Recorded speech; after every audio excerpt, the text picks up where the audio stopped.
Bonjour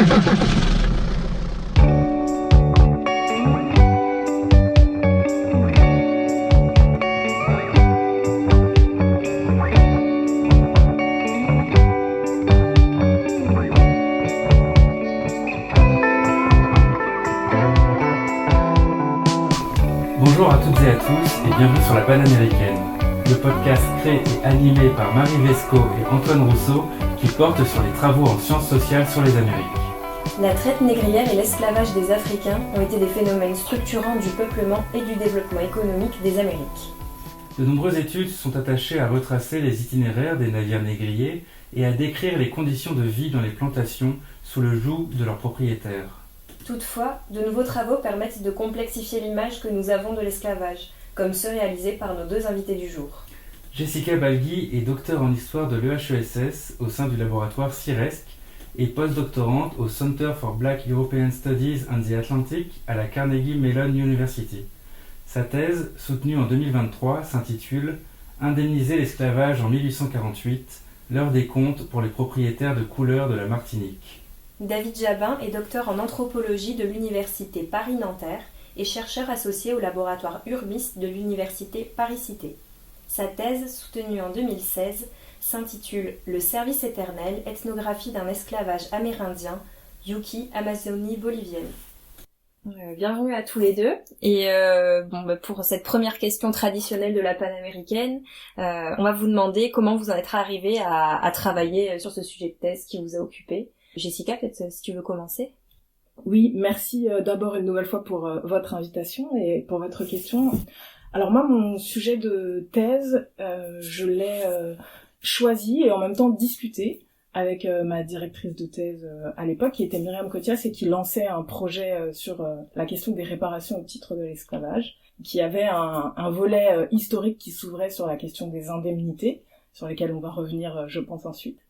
Et je vivais juste avant cela en Guadeloupe, et j'avais vraiment envie d'approfondir la question de l'esclavage qui me semblait être une préoccupation et une question qui était régulièrement mobilisée. Vraiment, ça me semblait tellement central qu'en fait, j'avais envie d'approfondir cette question. Voilà. Merci. Et toi, David ? Bonjour, merci aussi de cette invitation. Je suis particulièrement content de pouvoir échanger avec vous et avec Jessica. Dans mon cas, c'est un parcours un peu plus alambiqué, on va dire, puisque je suis allé en Amérique du Sud au départ pour faire de l'ethnobotanique. Moi, j'ai une formation de biologiste, et puis c'est vraiment sur le terrain que j'ai choisi d'entrer de plein pied dans l'anthropologie sociale, et puis de travailler sur l'esclavage, parce que j'ai été surpris d'observer ce que j'observais sur le terrain chez ces gens qu'on appelle les Yuki, qui sont d'anciens chasseurs-cueilleurs nomades, regroupés dans une mission évangélique au moment où je les ai connus, et qui, peu de temps avant ça, pratiquaient une forme d'esclavage aussi dure qu'étonnante. Alors, après, c'est vrai qu'on voulait revenir, je pense, sur la définition, et en tout cas, quelle forme prend l'esclavage dans vos deux sujets, parce que vous avez deux sujets d'études qui se retrouvent justement sur cette thématique de l'esclavage, mais c'est deux formes d'esclavage très différentes, et surtout, ça permet aussi de repenser les idées reçues, en tout cas l'imaginaire qu'on avait par rapport à ce système.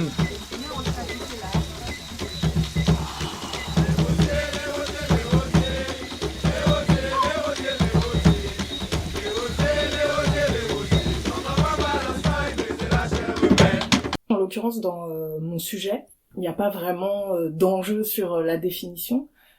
Pour être plus précise, moi je travaille en fait sur le 19e siècle, dans l'Empire colonial français, plus précisément dans la colonie de la Martinique. J'ai travaillé à partir de cette colonie sur ce qu'on appelle les registres de l'indemnité coloniale, qui sont des documents qui recensent en fait tous les anciens propriétaires d'esclaves, mais pas que, qui ont reçu une indemnité au lendemain de l'abolition de 1848. Donc, ce que ce document d'archives permet, ce qu'il m'a permis, en tout cas, c'est une étude à rebours de ce moment-là, de qui étaient les propriétaires d'esclaves. Et donc, une analyse sociale et économique du système économique de l'esclavage, qui est institué par l'État, qui a ses lois, son code, le code noir. Donc, on est face à un système esclavagiste où il n'y a pas de débat. Là où la question se pose, c'est pas sur est-ce qu'il s'agit ou non d'une société esclavagiste, mais quelle image on en a dans la société et qu'est-ce que mon travail a un petit peu ébranlé sur cette image, qu'est-ce qu'il a remis en question. Et même si c'est une histoire qui était connue, en tout cas chez les historiens et chez certaines personnes que ça intéressait, ce que j'ai découvert en fait, c'est que parmi ces propriétaires d'esclaves qui ont reçu une indemnité, il y avait une partie du groupe qui étaient des libres de couleur. Donc les libres de couleur, ce sont des personnes qui ont été affranchies ou qui sont des descendants d'affranchis. Là où ça remet un petit peu en question l'image qu'on se fait de cette société esclavagiste, c'est qu'en l'occurrence, des personnes qui ont pu être elles-mêmes mises en esclavage se retrouvent à leur tour propriétaires d'esclaves. Donc la question de la race qui structure la société coloniale esclavagiste est non pas remise en question, pas du tout parce que statistiquement les propriétaires blancs restent majoritaires et ont généralement de nombreux esclaves. Pour l'île de la Martinique, 35% des propriétaires sont des libres de couleur, ça paraît impressionnant, en tout cas surprenant, mais en général ils possèdent très peu d'esclaves. Et surtout, ce qui est intéressant, c'est de voir qu'est-ce que ces statuts cachent comme réalité d'expérience, de relation de domination, qu'est-ce qu'on trouve derrière ces avatars de la relation esclavagiste. Voilà, donc c'est ça que mon travail a permis et permet de discuter sur les représentations finalement qu'on a autour de l'histoire de l'esclavage dans les Amériques. Merci David, je crois que ça fait peut-être un petit peu écho à ton expérience aussi, parce que j'imagine que parler d'esclavage pour une population amérindienne d'Amazonie, des Basses-Terres comme les Yuki, ça a un peu ébranlé les conceptions qu'on pouvait avoir sur l'esclavage. Oui, c'est tout à fait ça. Et c'est le point commun principal entre nos travaux, c'est de parler de domination chez les dominés ou chez les racisés. Dans mon cas, donc les Yuki vivaient dans petits groupes de chasseurs nomades dans les forêts de Bolivie jusqu'à très tardivement, puisqu'ils ont été regroupés dans une mission évangélique nord-américaine, un premier groupe dans les années 60, et puis le dernier au début des années 1990. Donc finalement, une quinzaine d'années avant que moi je connaisse les Yuki. C'est pour ça que j'ai été vraiment frappé quand je suis arrivé face à cette société qu'on peut qualifier de post-esclavagiste, dans laquelle j'observais vivants, et des gens qui sont toujours vivants aujourd'hui, qui sont parfois plus jeunes que moi, d'anciens maîtres et d'anciens esclaves. Donc j'ai pu être le témoin, et je suis toujours le témoin, puisque j'y retourne encore aujourd'hui, après, même si je ne vis plus en Bolivie, puisque c'est un travail d'anthropologie, donc j'y ai passé beaucoup de temps, j'ai appris la langue, et j'ai vécu parmi ces gens. Et tout ça était vraiment très surprenant, parce que tout ce que j'avais lu jusque-là d'anthropologie amazoniste ne parlait absolument pas de tout cela. Et même la première fois que j'ai parlé de ce sujet à des collègues, on m'a dit que c'était impossible, que cela n'existait pas, que je parlais de captifs.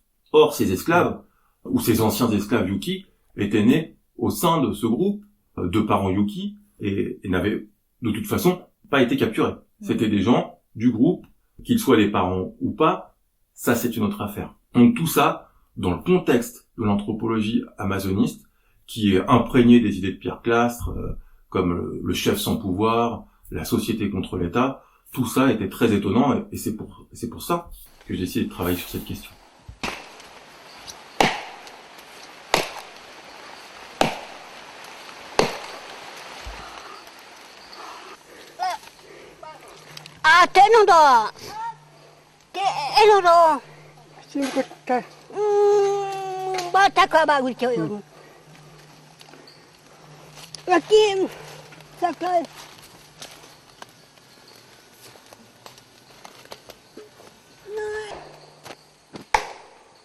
Dans l'idée, donc toujours d'essayer de connaître un peu plus ces sociétés américaines esclavagistes, est-ce que vous pourriez revenir un peu sur des exemples concrets qui permettraient de figurer un peu quelles étaient les trajectoires de vie de ces personnes qui vivaient dans ces sociétés?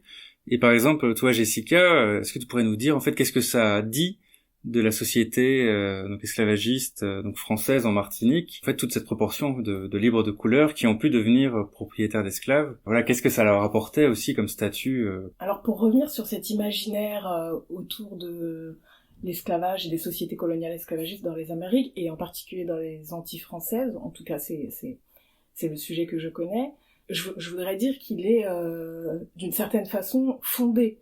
Ce que je veux dire, c'est que la question de la race, que les historiens spécialistes de l'esclavage connaissent bien, elle est structurante. Et ce que mon travail révèle, ou en tout cas met à jour d'une nouvelle manière, c'est à quel point la race structure, mais également le statut. Et à partir du moment où une personne devient libre, elle a d'une certaine façon les droits qui vont avec. Et parmi ceux-là, il y a celui de devenir propriétaire. Et donc pour un libre de couleur, pour un affranchi, sa couleur, la question de la couleur ou de la race, elle se conjugue à celle du statut.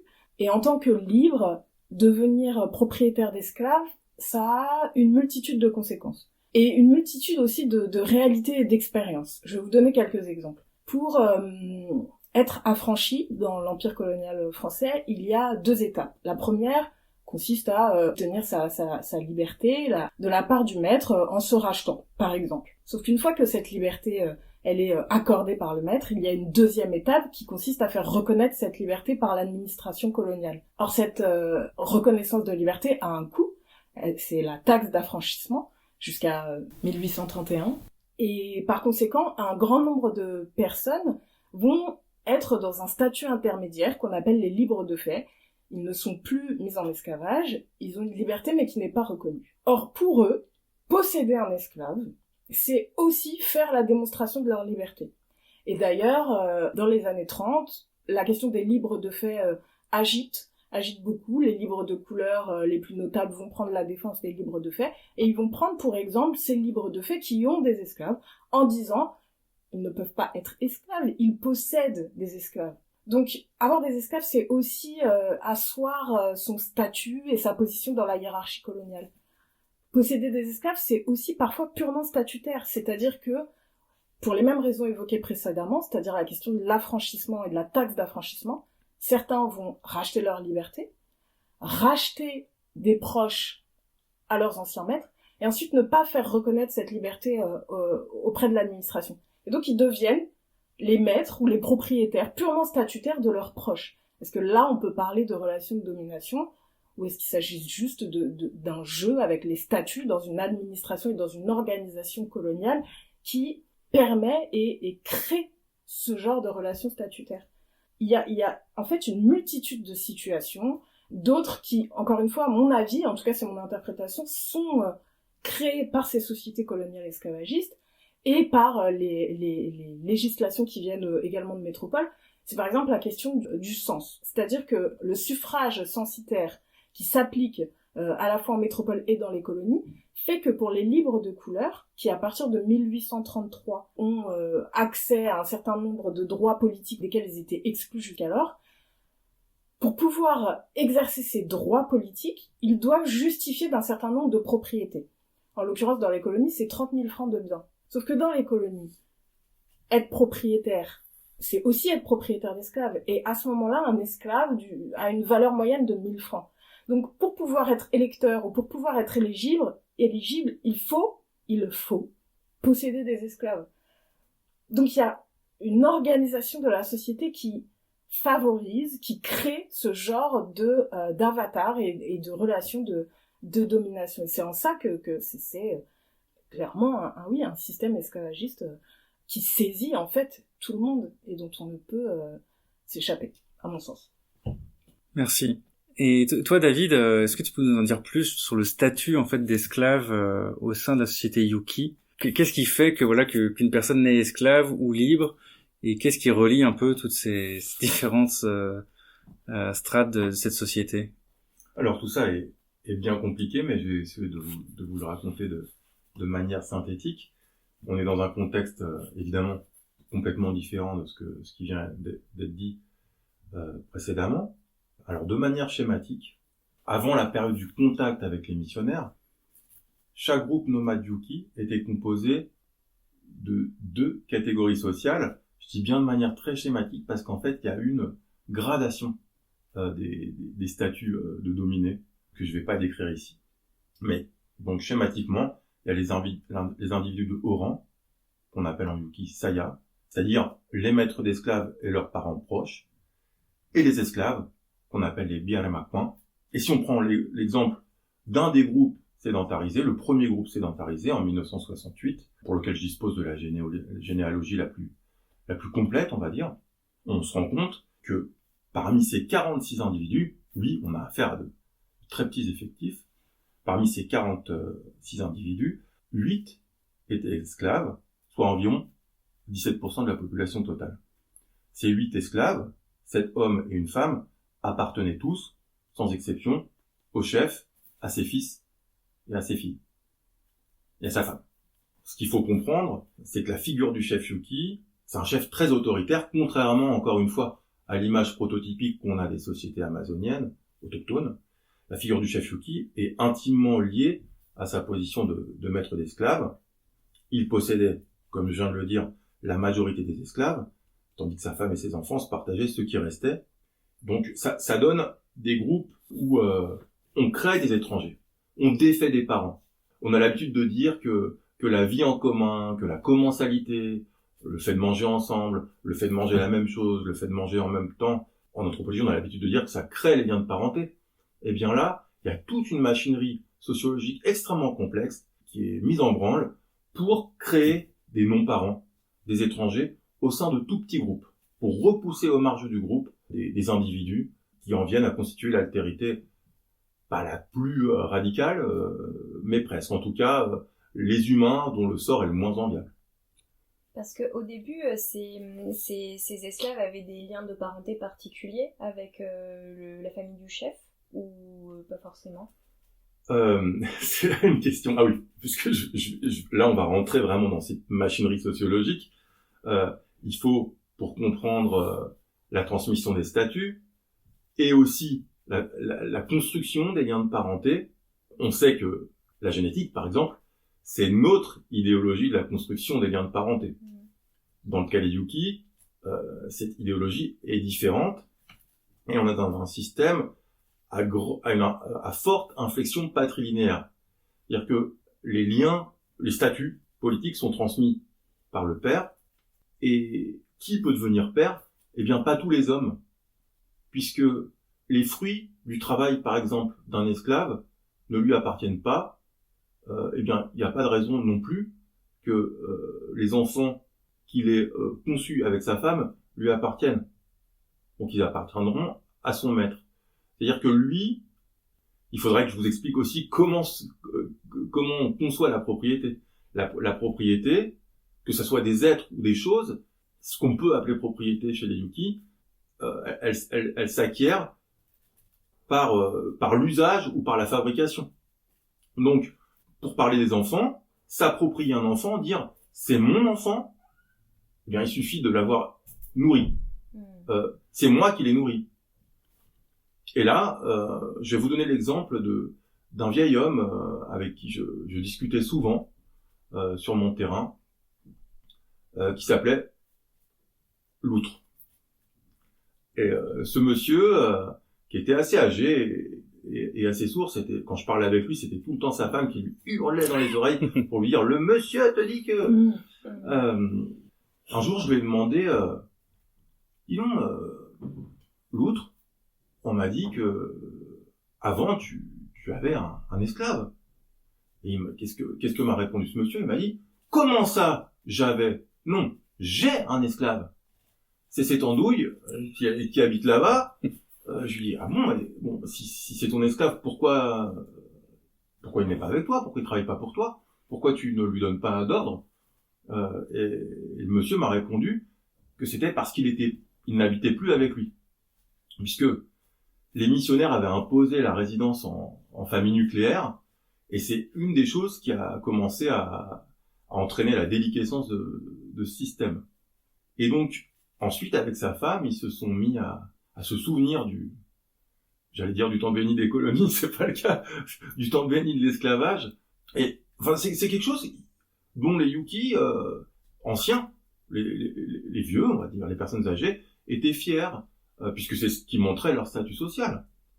Un peu c'est ce qui fait le statut, le fait d'avoir des esclaves. Et là, on rejoint ce que disait tout à l'heure Jessica. Et donc, ils étaient fiers de me dire la manière dure dont ils traitaient leurs esclaves et la manière dont ils l'avaient élevé et acquéri, en fait. Et à la différence de ce que disait Jessica, où il y avait la possibilité pour les esclaves de racheter leur liberté, toi, dans ta société Yuki, justement, un esclave ne peut pas sortir de ce statut d'esclave. J'imagine que c'est à quoi tu fais référence avec le titre de ta thèse, le service éternel. Alors, oui, en partie, parce que le service éternel, il y a un triple sens derrière ça, mais en effet, il n'y a pas de manumission ou d'émancipation. En tout cas, il n'y a pas de possibilité d'émancipation, parce que être esclave, en fait, ce n'est pas seulement un statut. On est esclave, on est on a un corps d'esclave. On est esclave comme voilà, on a été construit en tant qu'esclave, on a été nourri en tant qu'esclave. D'ailleurs, quand on s'approprie des enfants chez les Yuki, on peut dire je les nourris pour en faire mon enfant, ou je les nourris pour en faire mon esclave. C'est pas le même mot et ça se fait pas pareil. On lui donne pas la même chose à manger non plus, mais surtout on mange pas avec lui. Ça me fait penser à ce que disait Jessica tout à l'heure des livres de fait. Il y a aujourd'hui des gens chez les Yuki qui travaillent, qui disposent du fruit de leur travail, mais qui ont été esclaves dans leur enfance ou qui sont descendants d'esclaves, mais qui, de fait, ne disposent pas, je vais pas dire des droits, mais en tout cas des possibilités qu'ont les autres. Et concrètement, dans la vie quotidienne, que tu as nommé esclavage chez les Yuki, c'est des formes de travail forcé par le maître. Enfin, comment ça se manifeste une relation maître-esclave chez les Yuki? Quoi est tenu un esclave? Son quotidien, en fait, ressemble à quoi chez les Yuki? Alors moi, je connais beaucoup mieux la figure de l'esclave homme. Un esclave homme est censé assister son maître dans ses tâches quotidiennes, principalement lui servir d'éclaireur à la guerre, de guide ou de porteur de flèches à la chasse. Les esclaves sont les seuls qui montent dans les arbres. Ça, c'est une tâche d'esclave. Les esclaves hommes font des travaux qui sont alors d'ordinaire dévolus aux femmes dans les sociétés amazoniennes, comme aller chercher du bois, de l'eau. Ils n'ont pas de hamac, mais ils dorment sous le hamac de leur maître pour surveiller le feu durant les nuits qui peuvent être très fraîches dans le sud de l'Amazonie. Ils sont censés l'éventer quand il y a trop de moustiques. Ils sont censés s'occuper de la viande qu'on met à fumer pendant toute la nuit. Voilà. Et surtout, ils sont censés accompagner leur maître dans l'au-delà, puisque bien souvent, quand un maître, on ne pouvait pas laisser partir un maître seul dans la mort, et donc un esclave était étranglé à la mort du maître. Peu de temps après sa mort, et les deux corps étaient déposés dans une maison qu'on appelle la maison des cadavres, tout simplement, Iliswetai, pour qu'il serve son maître dans l'au-delà. Le service éternel, je vais pas vous l'expliquer complètement, mais c'est en raison de ça aussi que j'ai appelé cette thèse le service éternel.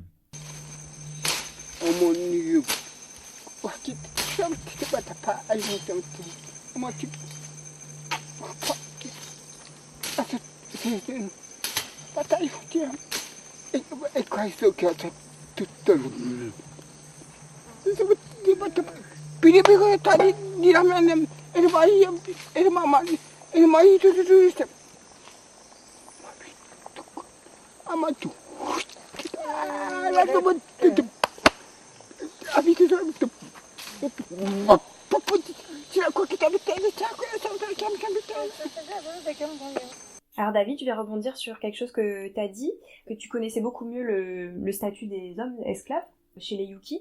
Et je me demandais qu'est-ce qu'il en est pour toi des femmes esclaves Yuki, et plus généralement l'un et l'autre, est-ce que vous abordez la question du genre dans vos sujets respectifs, et si oui, dans quelle mesure? Je sais pas qui veut commencer, peut-être David, du coup, si tu veux renchaîner. Oui, je me suis récemment penché sur la question du rôle des femmes dans ce système particulier qu'est l'esclavage Yuki, et qui est un système d'esclavage fortement androcentré, Ce qui explique pourquoi il y avait quelque part un biais dans mes recherches, et ce biais se doit à plusieurs raisons. Tout d'abord, le statut social, comme je l'ai dit, et notamment le statut servile, se transmet de manière patrilinéaire chez les Yuki, et ça implique que seul un esclave masculin peut donner naissance à de futurs esclaves. Deuxièmement, les femmes esclaves occupent une position symbolique moindre que leurs homologues masculins, ce qui se traduit par leur faible salience dans la mémoire collective. Et enfin, le mariage offre aux femmes esclaves, contrairement aux hommes, la possibilité de voir leur statut s'estomper, puisque toute femme esclave se mariera avec un homme non esclave. Alors, dans le cadre d'un dossier qui a été dirigé par Cécile Vidal et Anne Hugon dans la revue Clio, j'ai choisi de mettre l'accent sur le rôle paradoxal attribué aux femmes dans la reproduction sociale de l'institution servile, plutôt que sur la trajectoire et le statut des femmes esclaves, en fait. Dans cette recherche, mon objectif principal a été de démontrer comment l'union entre les femmes non esclaves et les hommes esclaves, en tant que mise au service de leurs capacités reproductives, pour procurer de nouveaux esclaves à leurs proches parents, a vraisemblablement joué un rôle déterminant dans la pérennité de cette organisation sociopolitique. Donc je me suis intéressé au croisement entre esclavage et procréation. Et donc en fait, si j'ai bien compris, une femme qui se marie avec un homme non esclave perd son statut d'esclave, en quelque sorte, et dans la génération de nouveaux esclaves, quel rôle jouent les femmes, ce sont des hommes esclaves qui se marient avec des femmes non esclaves et pour produire des enfants, inversement, ou pas du tout? Oui, c'est exactement ça. En fait, des femmes de statut entre guillemets noble vont être mariées à des esclaves des hommes de leur famille pour produire des bébés avec ces esclaves qui recevront non pas le statut de leur père, mais en fait aucun statut, et encore moins celui de parents, puisqu'ils seront des enfants élevés en tant qu'esclaves. En l'absence d'apport d'esclaves extérieurs, puisque c'était le cas chez les Yuki, les esclaves, comme j'ai dit, naissaient au sein du groupe, pérennité du système reposait particulièrement sur l'utilisation des capacités reproductives des femmes saya, donc des femmes nobles. Ce que je serais tenté d'appeler la gestion d'esclaves pour autrui chez les Yuki laisse penser que les femmes de haut rang donnaient, et très probablement à regret en fait, de leur temps, mais aussi de leur corps, à travers les rapports sexuels, la gestation et l'allaitement, pour contribuer à la reproduction de l'ordre social dominé par les hommes de leur famille, à savoir leur père ou leur frère. Avant de mettre au monde leurs propres enfants, elles se voyaient souvent amenées à donner naissance à de futurs esclaves. Je précise qu'elles ne considéraient pas comme leurs enfants, personne ne les considérait comme leurs enfants. Mais bon, tout ça soulève évidemment de nombreuses questions à propos de l'attachement, et parents-enfants, mères-enfants particulièrement, et la manière dont elles pouvaient traiter ces nouveau-nés qui leur étaient ultérieurement très rapidement retirés. Et toi, Jessica, est-ce que les femmes justement ont aussi un rôle important dans ton travail? Est-ce que, il y avait beaucoup de propriétaires femmes et aussi femmes libres de couleur? Oui, la question du genre, pour moi, elle se pose d'abord du fait des résultats en fait qui ont émergé de cette recherche sur l'indemnité coloniale, où on voit en effet que près de 50% des indemnitaires de l'empire colonial français sont des femmes. Il y a des résultats équivalents pour la recherche qui a été menée par l'équipe de Catherine Hall sur l'indemnité anglaise, où on voit en effet cette part de femmes qui est importante et qui, au début, avait de quoi surprendre parce que, de la même manière que on a un petit peu exclu de l'imaginaire collectif le rôle joué par les libres de couleur, en fait, les représentations mettaient à l'écart les femmes de ce système économique. Depuis quelques années, les femmes, notamment propriétaires d'esclaves, ont été étudiées. Je pense à Stephanie Jones Rogers, dans le sud des États-Unis, mais elle n'est pas la seule. Et il y a cet intérêt nouveau, c'est peut-être plus le mot maintenant, mais en tout cas autour de cette figure de la maîtresse d'esclaves, qui vient s'ajouter aux études qui ont pu être menées jusqu'à maintenant, plutôt sur les femmes mises en esclavage. Il me semble que dans l'historiographie, la question du genre a d'abord été abordée sous cet angle-là.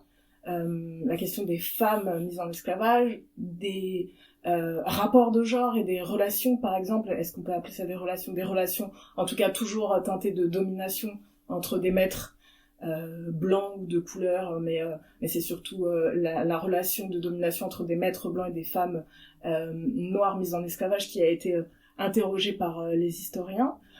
Donc en fait, la question du genre, il me semble qu'elle mérite, et c'est ce qui est en train de se passer, d'être interrogée à la fois dans les questions de normes de genre, des représentations, de qu'est-ce qu'être un homme maître d'esclaves, qu'est-ce qu'être une maîtresse. Est-ce que ça vient, remettre en question une certaine esthétique, représentation de la femme douce, etc. Il y a vraiment énormément de questions autour de plusieurs figures de la société coloniale esclavagiste, au-delà des femmes mises en esclavage ou de ces maîtresses qui sont maintenant étudiées. Il y a la question des normes de genre et puis la question des rapports de genre. Et il me semble que la question du genre est à la fois dans l'organisation sociale mais également économique, dans le transfert des patrimoines, la répartition des richesses, les mariages, les stratégies d'alliance, etc. Il y a vraiment une multitude de sujets à déployer autour de la question du genre. Et on le voit de toute façon dans le dernier numéro de la revue qui a été évoqué précédemment. De la même manière, la revue Esclavage et Post-Esclavage, le dernier numéro, le numéro 9, est aussi consacré à la question du genre. Donc je pense qu'il y a toute une champ ici, mais c'est une très bonne chose et je compte bien moi aussi creuser ces questions qui me semblent tout à fait importantes.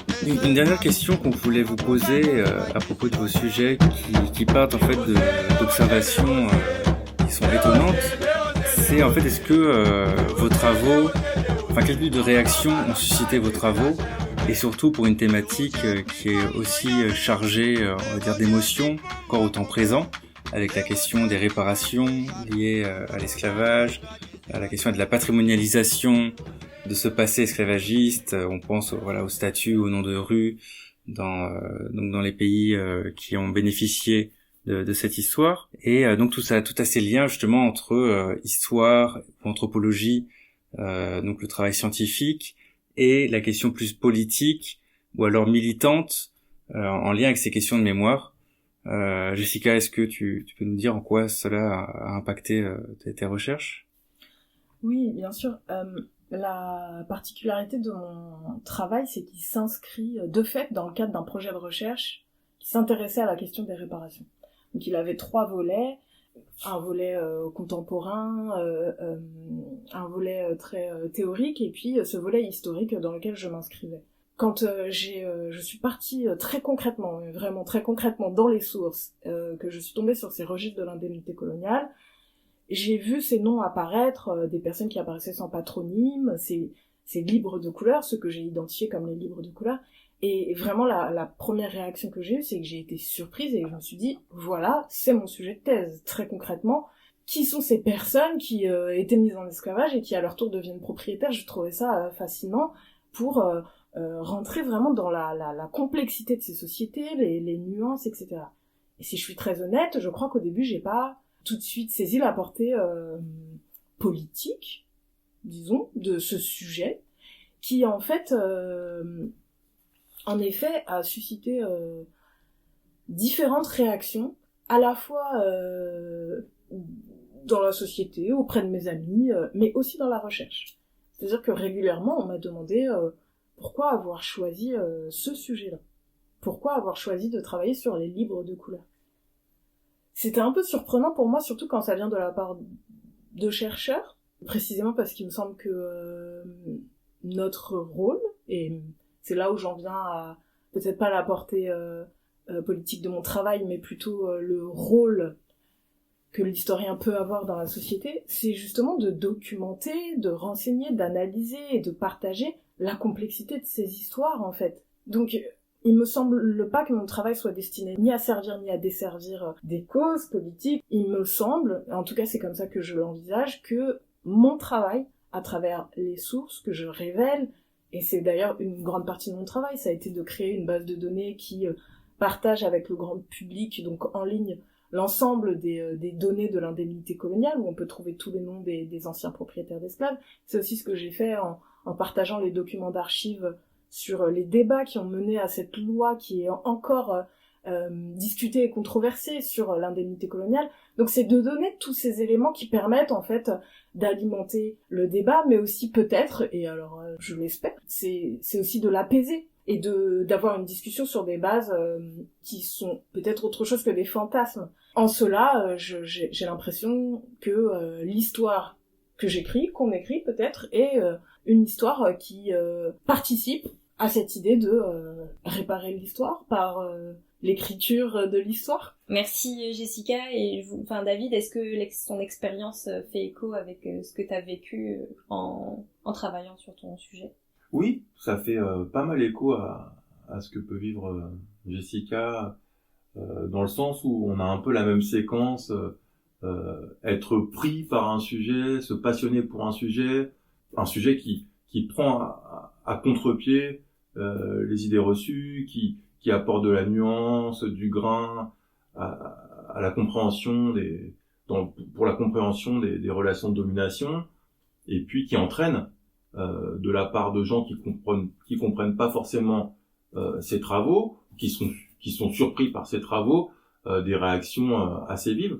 Dans mon cas, il y a eu des réactions très vives, notamment dans la revue en ligne lundi matin. Ça, c'est pour les cercles plutôt intellectuels militants, mais auparavant, de manière sporadique, j'ai vu aussi des réactions de collègues anthropologues qui ne pouvaient pas envisager qu'on puisse travailler sur un tel sujet, qui ne pouvaient pas envisager que ça existe en fait dans leur monde d'anthropologues amazonistes. Cela ne peut pas exister. Et puis peu à peu, des collègues sont convaincus, voire enthousiasmés. On travaille, la thématique est acceptée, mais à chaque fois qu'on parle à de nouveaux cercles, à chaque fois qu'on a de nouveaux interlocuteurs, on a affaire parfois à des réactions vives, à des débats. Des débats qui en fait peuvent enrichir notre pensée. Si on les prend au sérieux, on s'aperçoit que c'est le symptôme de réactions qui sont somme toute logiques. Dans un premier temps, on peut être parfois heurté par ces réactions vives, mais dans un deuxième temps, je pense qu'en tant que chercheur, on doit garder la tête froide et s'enrichir de ces critiques pour justement se rendre compte que si on a affaire à ce type de réaction, c'est qu'on met le doigt finalement sur quelque chose de très important. Et pour clore, comme à chaque fois, cet épisode de la Panaméricaine, on va vous demander à l'un et à l'autre des recommandations culturelles, que ce soit des livres, des films, une œuvre d'art, de la musique, pour que nos auditrices et auditeurs puissent prolonger leur écoute ou leur exploration du sujet sous d'autres médias. Jessica, si tu veux commencer. Oui, alors je peux partager avec vous deux références. D'abord, la recommandation qui m'a été faite par l'historienne Martha Jones, qui, lors de ma soutenance, m'a suggéré de lire le prix Pulitzer de l'année 2004, qui est le livre de Edward Jones, qui est intitulé Le Monde connu, que donc j'ai enfin pu commencer ces derniers temps, puisque jusque-là je n'y étais pas encore plongée. Et la deuxième recommandation, elle est pas plus surprenante, mais d'un tout autre registre. C'est différentes productions du comédien Jean-Pascal Zadi, que j'aime bien, et que je suis un petit peu, et en fait j'étais surprise un jour de suivre sa mini-série Cocorico, et de voir commencer un sketch sur deux personnes, deux nouveaux libres en fait, qui au lendemain de l'abolition de l'esclavage se présentent au tribunal pour réclamer leur indemnité pour ces années de mise en esclavage, et qui se voient répondre écoutez messieurs, l'indemnité n'est pas pour vous, elle est pour les anciens maîtres. Et donc de voir que mon sujet de thèse est devenu entre les mains de ce comédien et de son collègue Fary un sketch, c'était à la fois surprenant et en même temps très très satisfaisant de voir que ça avait infusé comme ça. Et une nouvelle série qui s'appelle En place, dans laquelle Jean-Pascal Zadi est président, le premier président noir de France, et dont la femme a pour première demande la question des réparations, en évoquant la question de l'indemnité qui a été versée aux anciens propriétaires d'esclaves. Donc à chaque fois que j'en entends parler dans des productions où je m'attendais pas à en entendre parler, je suis toujours surprise et toujours très contente. Donc voilà, je partage ces deux recommandations. Merci beaucoup Jessica. Et toi David? Alors moi j'ai aussi adoré ce sketch de Pascal Zadi dans Cocorico, tout comme d'autres que je conseille, mais je vais être un petit peu moins original dans mes recommandations. Moi je vous conseille tout simplement Les mondes de l'esclavage, publié au Seuil, voilà, sous la direction de Paulin Ismar et la coordination de Denis Tarossier et Cécile Vidal. Merci beaucoup David et merci à tous les deux. On sait à quel point c'était pas évident pour vous de venir vous exprimer sur ce sujet au micro de la Panaméricaine. On vous en remercie d'autant plus. À très bientôt. À très bientôt.